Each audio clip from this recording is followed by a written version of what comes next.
दिनै जोङो बेवहाय मोनथाम दालाइसा आफादखौ जोङो लाफादों आरो जों जिथि दुवार दख'रा दुलाराय बर' फरायसा आफाद आरो सान्थिफुर दालाइसा दुलाराय बर' फरायसा आफाद खुंग्रिं दालाइसा दुलाराय बर' फरायसा आफाद आरो दादगारि दालाइसा दुलाराय बर' फरायसा आफादजों लोगोसे बेवहाय जोंहा माने ओनसोलाव थानाय जे माने एक्स माने NDFB आरो बेवहाय राजनितिक माने हानजानि दैदेनगिरि बिथांमोन आरो फरायसा फरायसुलि बेयाव ज' जानानै दिनै जोङो बे हाबाफारिखौ लादों आरो जोङो खावलायगोन जाहाथे माने सरकारा थाबैनो बे जाथायनि सायाव नायबिजिरनानै आयेननि भाबै नायबिजिरनानै जाहाथे न्याय होयो आरो थार बिजिरनायखौ मोननो हायो बै सानै व्यक्तिया बेखौ आङो सरकारनिसिम दाबि दैखाङो आरो बे आफादखौ सोंखारिनायनि जेबो जुक्ति गैया आङो बिथांमोनखौ खावलायहरदों। दिनैनि केन्डेल सावनाय हाबाफारिया गुबुन गुबुन जायगा जोंनि जेसेबां माने बर' माहारिया जेराव जेराव साग्लोबनानै दङ बे ओनसोलफ्राव दिनै जाजोबदों जेरावबो बे हाबाफारिखौ लादों मानोना जोङो खौसेथिखौ जोङो दिनै दिन्थिनो माने नाजादों आरो खौसेथिनि गेजेरजों जोङो जे मोननांगौ थार बिजिरनाय बेखौबो मोननो थाखाय जोङो दिनै खौसेथिनि गोहोखौ जोङो माने सरकारनिसिम जोङो देखायदों। जोङो दिनै दुलाराय बर' फरायसा आफादा मोनफ्रोमबो दख'रा मोनफ्रोमबो फरायसालि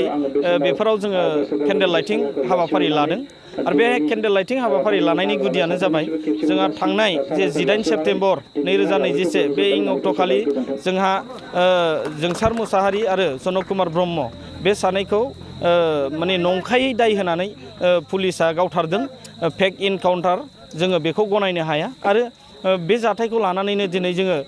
माने सोंखारिदों सरकारखौ माने जोंनि माहारिखौ बेबायदि माने गोरोन्थि माने जाहाथे खहा खालामबाय थाया आरो जोङो लुबैदों दिनै माने जायफ्रा खहा जाबाय जाय सानै व्यक्तिया दिनै थैनांबाय जिउ गारनांबाय दा बै बिथांमोननो थार बिजिरनायखौ होनांगोन जाय दाय मावदों बै बिथांखौ बियो जेसेबांखि गिदिर अफिसार जाया मानो बिथांमोनखौ साजा होनांगोन आयेननि गेजेरजों जोङो बेखौ दिनै दाबि दैखांनो थाखाय नैबे केन्डेल लाइटिंनि गेजेरजों जोङो माने बेखौ दाबि दैखांनाय जादों। दिनै जोङो बेवहाय मोनथाम दालाइसा आफादखौ जोङो लाफादों आरो जों जिथि दुवार दख'रा दुलाराय बर' फरायसा आफाद आरो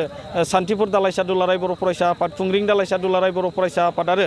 दादगारि दालाइसा दुलाराय बर' फरायसा आफादजों लोगोसे बेवहाय जोंहा माने ओनसोलाव थानाय जे माने एक्स माने NDFB आरो बेवहाय राजनितिक माने हानजानि दैदेनगिरि बिथांमोन आरो फरायसा फरायसुलि बेयाव ज' जानानै दिनै जोङो बे हाबाफारिखौ लादों आरो जोङो खावलायगोन जाहाथे माने सरकारा थाबैनो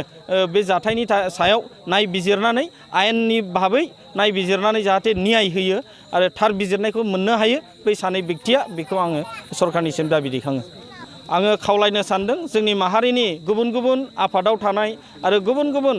दैदेनगिरि मानगोनां बिथांमोनखौ दिनैनि बे थासारिया गावजों गाव बखिलायनाय गावजों गाव मुं सुलायनाय गावजों गाव नासयलायनायनि सम नङा जों हारियाव अलखद जायोबा हारियाव खैफोदा फैयोबा जों खौसेयै गसंनांगोन खौसेयै आवाज होनांगोन आरो खौसेनि गोहोजोंसो जोङो जोंनि माहारिखौ जोङो फोथांनानै लाखिनो हागोन बा जोङो रैखाथि मोननो हागोन आरो जौगानाय फारसे जोङो थांनो हागोन आं बेखौ खावलायनो लुबैदों जाय बिथांमोना दिनै माने दुलाराय बर' फरायसा आफादखौ सोंखारिदों दुलाराय बर' फरायसा आफादनि माने दैदेनगिरिफोरखौ मुं सुनानै दिनै माने नासयनाय बा माने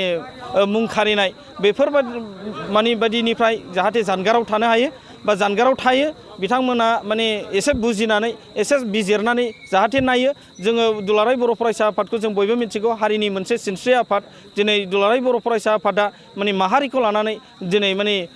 थै-थां जुजिनानैब्लाबो दिनै माने हारिखौ फोथांनाय फारसे जौगाहोनाय फारसे हाबा मावबोगासिनो दङ आरो मावलांबाय थागोन इयुनावबो नंखायनो गावनि माहारिनि जे मोनसे गोथार आफाद बिनि दैदेनगिरि आरो बे आफादखौ